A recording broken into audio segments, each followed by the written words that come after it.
Hello, welcome to today's video. We are making leek and potato soup, which we're also going to be putting some chicken breast in.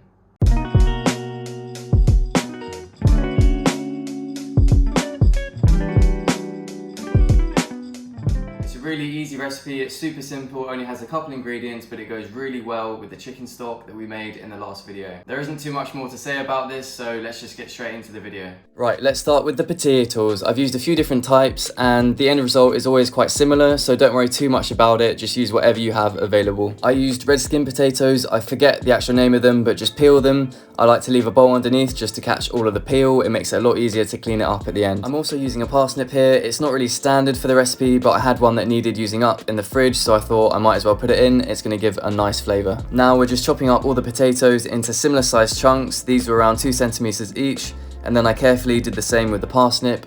All the measurements for these will be down in the description. Then I'm going to chop off the top of the leeks. I'm not using them here, but you could definitely save them and use them for a stock like we did in the last video. The leeks had quite a lot of dirt on them here. You can probably see just on my knife from cutting them all the dirt that was coming off. So to clean these bad boys, run your knife down one side, turn them over and go down again. Now they'll open up really easily and make them a lot easier to wash, and you can wash them in a bowl like I'm doing here, or just run them under the tap. I was just doing it in a bowl so I could show you the amount of dirt that was coming off them. Then just easily chop those into rough chunks, and then I'm also going to roughly chop an onion. Get some oil in a pan and melt in some butter, and we're going to go into that pan with all of the vegetables we just chopped up, and we're going to start to cook them down and release all of the water. We're also going to add a bay leaf and some minced up garlic. I needed a touch more butter, so I added in a little bit more along with some cracked black pepper. Whilst that's cooking down, I'm just going to defrost the stock which we made in the last video. The recipe is on there if you want to check that out.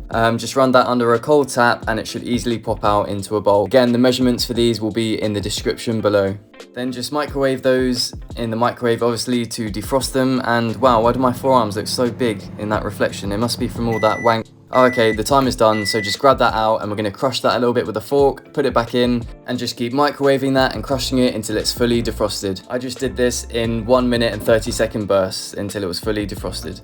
Now the veggies have been sweating down for about 25 minutes or so, and now it's ready for the stock. You could just use a stock cube for this if you really wanted to, instead of using the stock that we made in the previous video. And now I'm not going to lie to you, I actually added in some stock cube stock because I wanted to save a little bit of the stock that I had made just for the next video. Again, the total measurements for everything that I used in this video will be in the description below. Anyway, bring that up to a simmer and put a lid on it, and just leave a little gap for the condensation to escape. This next bit is optional, but I'm going to cook some chicken to put into the soup a little bit later. I just seasoned it really simply with garlic, salt, pepper and oregano, and cook that in the oven at around 180 degrees Celsius for around 25 minutes, or until it's fully cooked through. No medium rare chicken in this soup, please. Back to the soup. So it's been simmering now for about 35 minutes and I can break down the potatoes pretty easily with the spoon. So now it's time to turn the heat off and it's ready to be blended. I'm just using a stick blender here. Also make sure to take out the bay leaf whilst you're blending. You could also use a normal blender here, but be very careful because if you overfill it and it is quite warm, there is a potential that it will explode, so be very careful of that.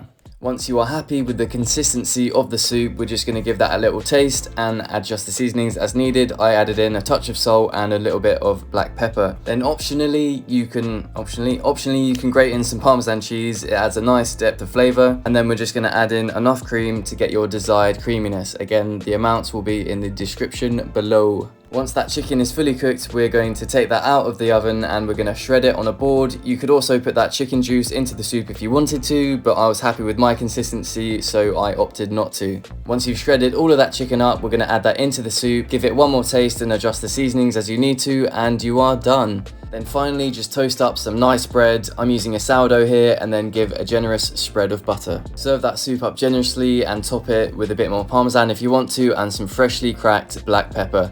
And there you have a delicious soup. And here we have our leek and potato soup with a bit of parsnip and chicken, served up with a lovely bit of sourdough. I definitely recommend trying to get some nice bread with this. It really makes a difference. It's just a really nice soup. It's tasty. The flavors are all quite subtle but nice. They all blend well together. A lovely way to use up that chicken stock. It goes really well. I love sourdough. So good. There we have our lovely soup. Thank you so much for watching. I hope you enjoyed the video. I'm gonna finish this off now because I am starving and it's delicious. So I'll see you in the next one.